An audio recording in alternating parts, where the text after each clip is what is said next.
Imagine driving through a lush, tropical landscape in a modern democracy, hitting a militarized buffer zone cleaving right through the middle of the state.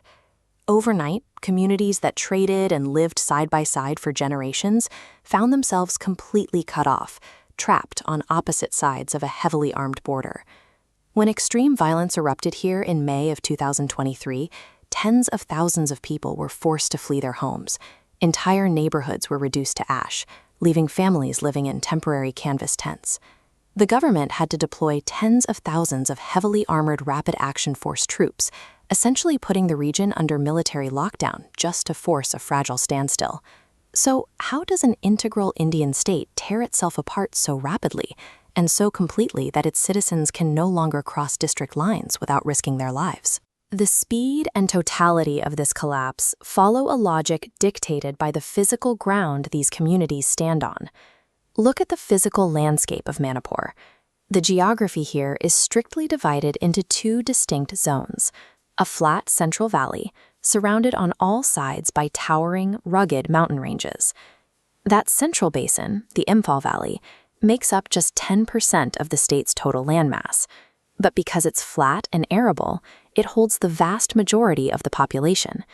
This dense urban core is primarily home to the Métis community, who historically hold the region's economic and political power. Then there are the surrounding hills. These rugged mountains account for the remaining 90% of Manipur's territory.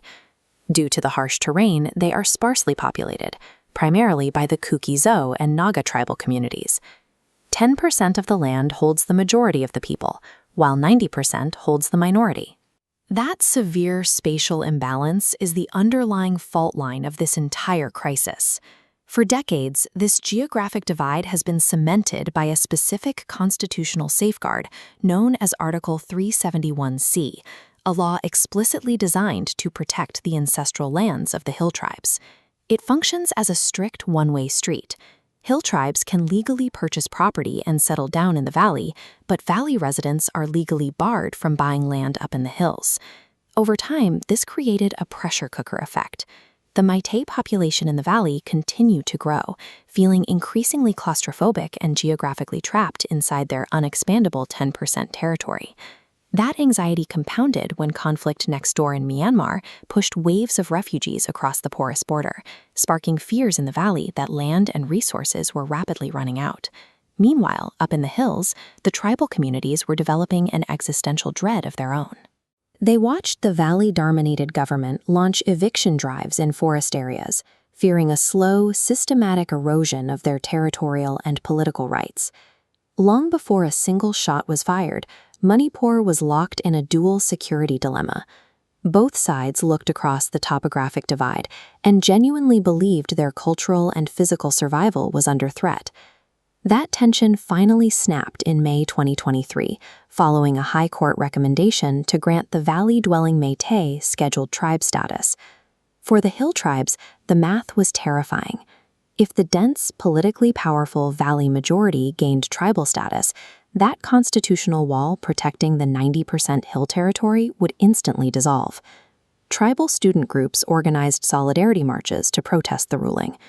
Within hours, those peaceful protests devolved into targeted, widespread ethnic violence across the state. The court order functioned as the spark that violently depressurized decades of accumulated topographic anxiety. Today, we see that those theoretical demographic lines have now completely mutated into literal, heavily fortified frontiers across the state. A permanent, warlike military presence now governs the internal roads, actively enforcing the physical separation of the populations to prevent further bloodshed. The physical geography of the state has been weaponized against its own people. State governments can eventually reverse court orders. They can deploy enough troops to freeze the violence on the streets. But the psychological damage is deeply entrenched. The walls built in the minds of Manipur citizens will take generations longer to dismantle than the barbed wire on the ground.